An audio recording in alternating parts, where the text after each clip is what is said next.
يلا بينا نبتدي نعمل حاجات او ممكن جزء بسيط من الحاجات اللي احنا ممكن نستخدمها او وصفات اللانش بوكس.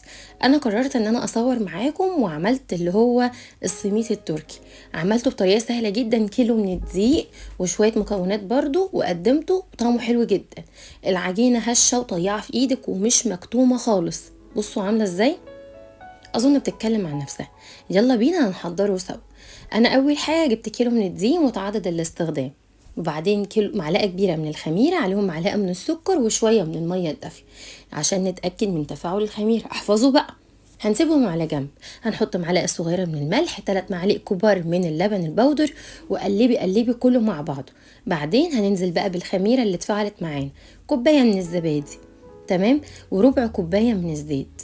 الاول هتنزلي وتلفي كله مع بعضه بالشكل ده.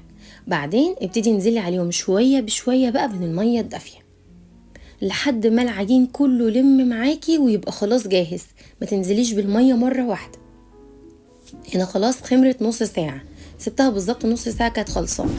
هنبتدي بقى نشكل، بنجيب دايره ونبتدي نفردها بالشكل اللي بتشوفوه ده. وبعدين بعملها بالشكل ده، بمسك واحده وبلف التانية عليها كده. خلاص بقت سهله معايا. هنا بقى هنعمل التاني، بترفعي كده الاتنين وبتلفيهم حوالين بعض وبتبقى جاهزة معاكي. هنا بقى الخليط اللي هنسقي بيه السميد بتاعي، كوبايه كبيره من الميه، عليهم معلقتين كبار من العسل الاسود، بتنزلي فيها العجينه بالشكل ده. هنا بقى كان المفروض ان انا بطلعها وبغمسها في السمسم، بس نظرا ان انا عندي عمر ما بيحبش السمسم وبيقعد يشيله، فانا رشيت عليه سمسم. لكن هو الصح ان انتي بتغمريه بالسمسم.